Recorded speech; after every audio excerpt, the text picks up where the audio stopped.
श्री शिवाय नमस्तु भयम। दोस्तों, जैसा कि आप सभी लोग जानते हैं कि 4 जनवरी 2026 यानी रविवार को पड़ रही है माघ महीने की कृष्ण पक्ष प्रतिपदा तिथि। और दोस्तों, ये वह तिथि है जो माघ महीने में पड़ने वाली सबसे बड़ी तिथि है, क्योंकि ये रविवार के दिन पड़ रही है और हमारे हिंदू धर्म में इसका बहुत ही बड़ा और विशेष महत्व होता है। पूज्य गुरुजी ने कहा है कि अगर कभी भी मौका लग जाए और माघ महीने की प्रतिपदा तिथि रविवार को पड़ जाए तो आप लोगों को सिर्फ और सिर्फ 11 गेहूं के दाने वाला उपाय तो अवश्य ही करना चाहिए, क्योंकि इन दोनों तिथियों का संयोग बहुत ही कम आता है।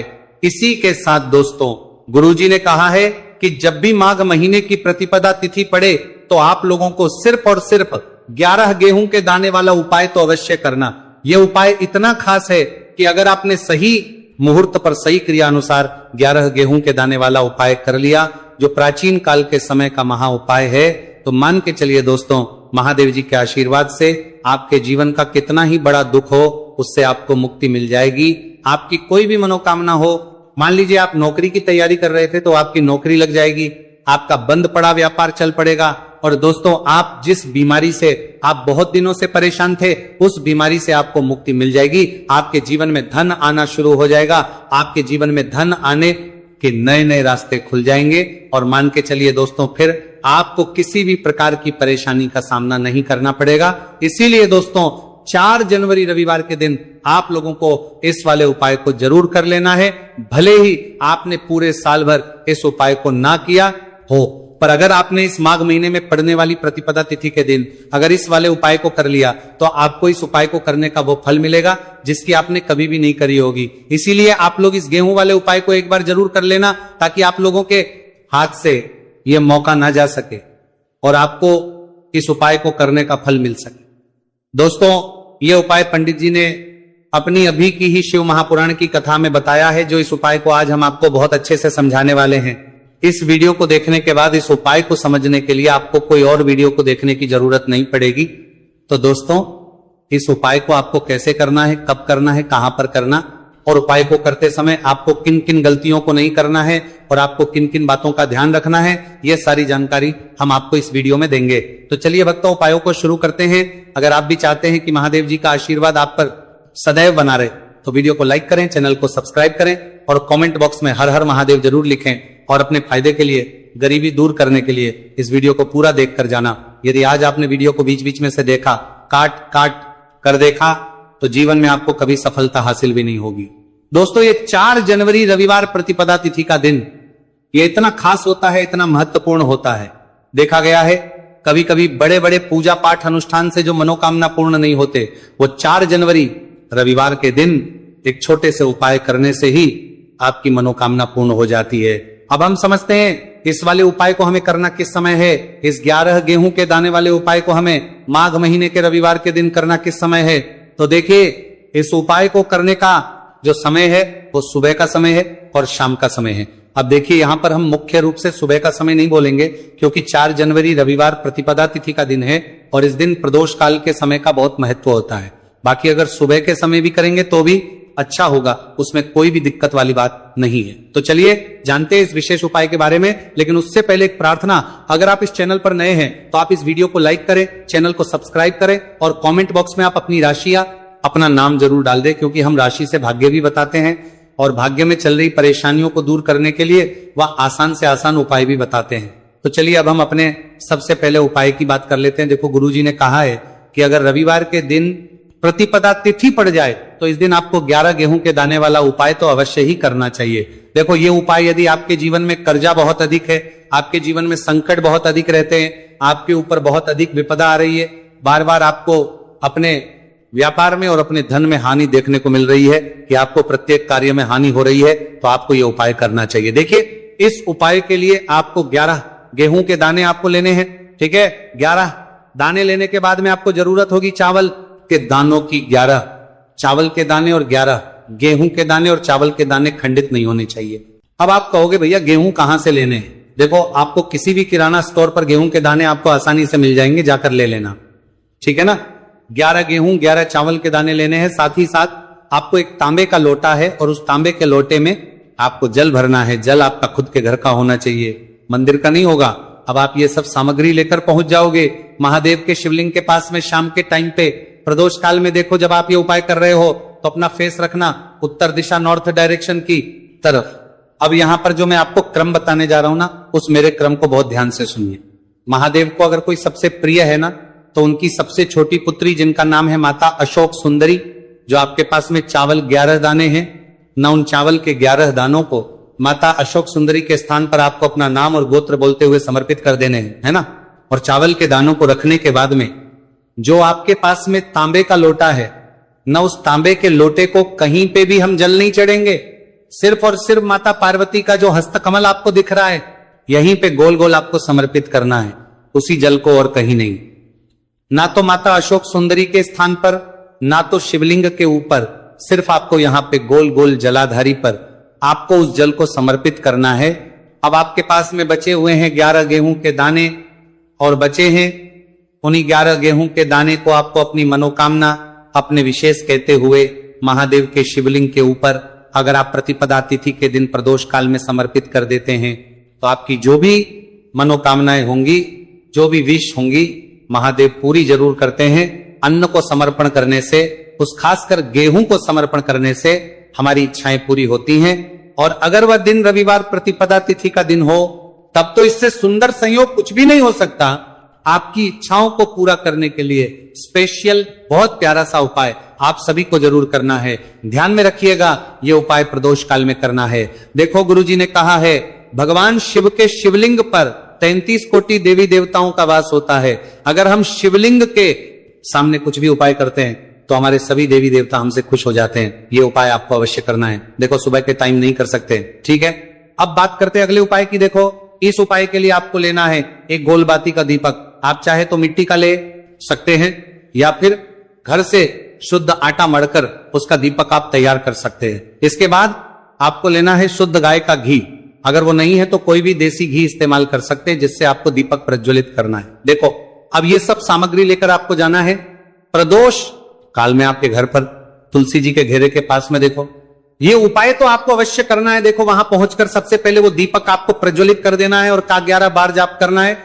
उसके बाद आपको अपने सीधे हाथ में थोड़ी हल्दी लेकर उस दीपक में अपना नाम और गोत्र बोलते हुए डाल देना है। उसके बाद माता लक्ष्मी से आपको प्रार्थना करना है कि हे महालक्ष्मी, हमारी सभी दुख तकलीफों को दूर करो। हे महादेव, हमारे सब दुख कष्टों को खत्म करो। इस भावना से आपको ये उपाय करना है। चलिए, अब बात कर लेते हैं दूसरे उपाय की। दोस्तों, आप सभी जानते हैं कि रविवार प्रतिपदा तिथि का दिन समर्पित होता है भगवान महादेव को, या कि माता पार्वती को प्रतिपदा तिथि का दिन समर्पित होता है। और जब भी हम शिवलिंग के ऊपर कोई भी उपाय करते हैं तो इससे हमें एक साथ भगवान महादेव की और माता पार्वती की कृपा प्राप्त हो जाती है। देखिए दोस्तों, गुरुदेव ने बताया है कि रविवार के दिन किया जाने वाला यह सबसे खास और सर्वश्रेष्ठ उपाय है।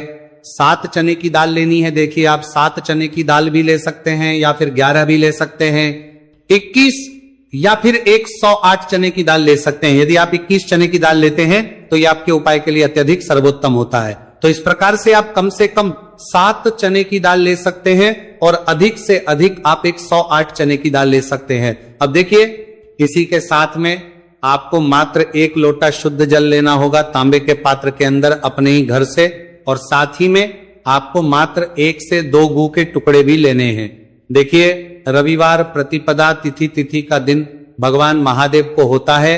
आपको ये जो सारी सामग्रियां हैं, इन्हें लेकर के पहुंच जाना है भगवान शिव के मंदिर में। इस उपाय को आप सुबह से लेकर के शाम तक किसी भी समय में कर सकते हैं, लेकिन यदि आप शाम के समय इस उपाय को करते हैं तो यह उपाय आपके लिए और अधिक सर्वोत्तम होता है। तो यदि आपको प्रदोष काल के समय में मिल जाता है तो फिर आप प्रदोष काल में भी कर सकते हैं, या फिर आप पूरे ही दिन में किसी भी समय इस उपाय को कर सकते हैं। शिव मंदिर पहुंचने के बाद सबसे पहले तो आपको दक्षिण दिशा में बैठ जाना है। उत्तर दिशा की तरफ आपको अपना मुख कर लेना है। लेकिन यदि शिवालय में भीड़ है, शिव मंदिर में भीड़ है, तो फिर आप किसी भी दिशा में बैठकर इस उपाय को कर सकते हैं। तो देखिए, सबसे पहले आपके पास जो गुड़ के टुकड़े हैं, जो आप गुड़ के टुकड़े लेकर के आए थे, उन्हें आपको शिवलिंग के सामने ही, जो आपके पास एक लोटा जल है, उस पात्र में आपको ये गुड़ के टुकड़े डाल देना है। इसी के साथ में आप जो चने की दाल लेकर के थे, चाहे आप 7 चने की दाल लेकर के आए हैं, 11, 21, जितने भी आप चने की दाल लेकर के आए हैं, इस चने की दाल के ऊपर आपको जो आपके पास गुड़ वाला जल आपने तैयार किया है, इसमें से थोड़ा सा जल आपको इस चने की दाल पर डाल लेना है।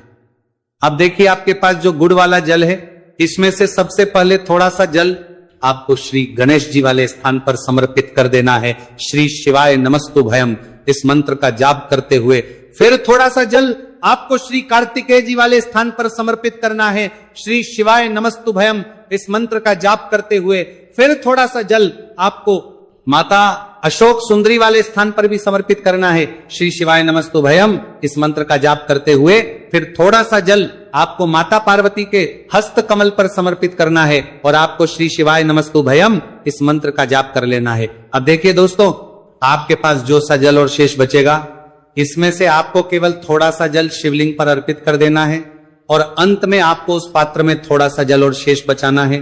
पूरा जल आपको शिवलिंग पर अर्पित नहीं करना है, अंत में आपको थोड़ा सा जल और शेष बचाना है। अब देखिए, आप जितनी भी चने की दाल लेकर के आए हैं, अगर आप 7 चने की दाल लेकर के आए हैं तो आपको 7 बार श्री शिवाय नमस्तुभयम इस मंत्र का स्मरण कर लें। यदि 11 चने की दाल लेकर के आए हैं तो फिर आपको 11 बार इस मंत्र का जाप करना है। जितनी भी चने की दाल लेकर के आए हैं उतनी बार आपको श्री शिवाय नमस्तुभयम इस मंत्र का जाप करना है और फिर आपको ये जो चने की दाल है इसे शिवलिंग के ऊपर ही समर्पित कर देनी है। लेकिन आपको ये चने की दाल बृहस्पतेश्वर महादेव का स्मरण करते हुए ही शिवलिंग पर अर्पित कर देनी है और आपको अपनी मनोकामना को भी बोल देनी है। आप जो भी मनोकामना है, चाहे वो धन प्राप्ति को लेकर हो, नौकरी से संबंधित हो, विवाह से संबंधित हो, या फिर आपके मकान जमीन जायदाद से संबंधित हो, चाहे गृहक्लेश से संबंधित हो, या फिर किसी भी प्रकार की जो मनोकामना है, उसे आपको बृहस्पतेश्वर महादेव से परिपूर्ण करने की प्रार्थना कर लेनी है।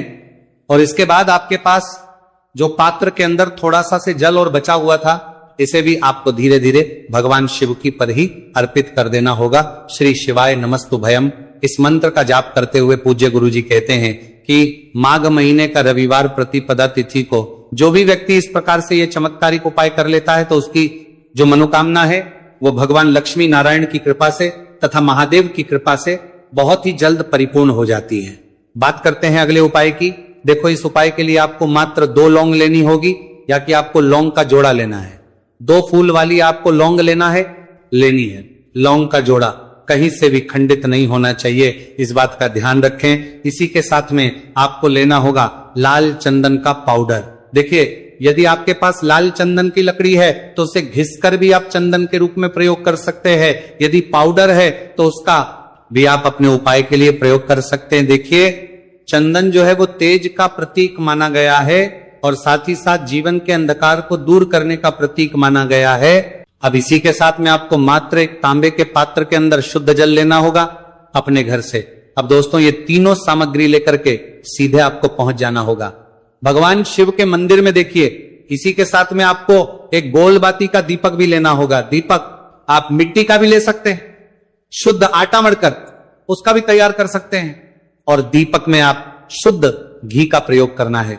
लेकिन जैसे ही आप इन सभी सामग्रियों को मंदिर में लेकर के पहुंचेंगे, मंदिर में जैसे ही आप चौखट के वहां पर पहुंचेंगे तो मंदिर की चौखट के सीधे तरफ आप जो अपने साथ एक गोलबाती का दीपक लेकर के आए हैं उसे आपको सबसे पहले तो प्रज्वलित कर देना है।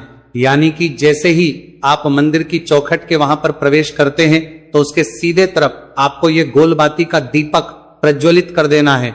अब देखिए, जैसे ही ये दीपक प्रज्वलित करेंगे तो आपकी जो भी मनोकामना है उससे आपको बोल देना है। आप इस दीपक को इस प्रकार से प्रज्वलित करने के बाद इन सभी सामग्रियों को शिवलिंग के पास में लेकर पहुंच जाना है। अब देखिए दोस्तों, आपके पास जो एक तांबे के पात्र के अंदर शुद्ध जल है उसमें से आपको केवल आधा लोटा जल ही भगवान शिव के शिवलिंग पर अर्पित करना है। आधा लोटा जल आपको उसी पत्र के अंदर बचा लेना है। अब दोस्तों, पास जो 2 लौंग है यानी कि लौंग का जोड़ा है, उससे आपको अपना नाम और अपने गोत्र को बोलते हुए आपकी जो भी समस्या चल रही है, आपके जीवन में जो भी परेशानी उत्पन्न हो रही है, उन्हें आपको बोल देना है। और ये जो लौंग का जोड़ा है इसे आपको भगवान शिव के शिवलिंग पर अर्पित कर देना है। जैसे आप ये 2 लौंग शिवलिंग पर चढ़ाएंगे तो अपना हाथ जो है वहां पर आपको रखना है और महादेव से आपको करनी है कि मेरे जीवन की ये जो परेशानियां है ये सभी दूर हो जाए। यानी कि आपके जीवन में धन की संबंधित परेशानी चल रही है, कर्ज की समस्या चल रही है, बच्चों का पढ़ाई लिखाई में मन नहीं लग पा रहा है, घर के जो आर्थिक संकट है वह सभी दूर हो, व्यापार आपका ढंग से नहीं चल पा रहा है, घर में रोग की स्थिति बनी हुई है, यानी कि जिस भी प्रकार की आपकी समस्याएं हैं उसे आपको बोल देना है और महादेव से इन सभी समस्याओं को दूर करने के लिए आपको प्रार्थना कर लेनी है। अब देखिए दोस्तों, आपने जो 2 लौंग शिवलिंग पर समर्पित की थी उससे आपको वहां से उठा लेना है और इन दोनों लौंग को आपको शिवलिंग से उठा करके सीधे उससे जल के पात्र के अंदर डाल देना है।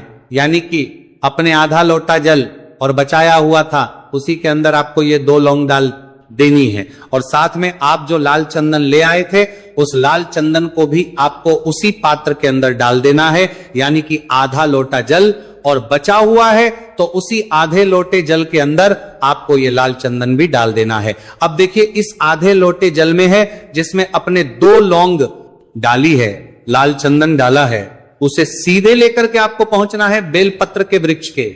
वहां पर देखिए बेलपत्र का वृक्ष यदि आपके घर पर है तो वहां पर आपको आ जाना है, आपके घर के पास कहीं भी है तो वहां पर आपको पहुंच जाना है और उसके बाद आपका जो मुख है वो दिशा की ओर होना चाहिए और उसके बाद आपको अपना नाम और अपनी गोत्र को बोलना है और पुनः अपने जो भी परेशानियां शिवलिंग के पास में बोली थी उन्हें आपको वापस से बेलपत्र के वहां पर भी बोल देनी है। और ये जो आधा लोटा जल और है इससे आपको पूरा बेलपत्र के वृक्ष की जड़ DDH में श्री शिवाय नमस्तु भयम इस मंत्र का जाप करते हुए समर्पित कर देना है। तो बस इतना सा उपाय आपको करना है। जो भी आपकी परेशानी है, समस्या है, उससे महादेव निश्चित ही दूर करेंगे।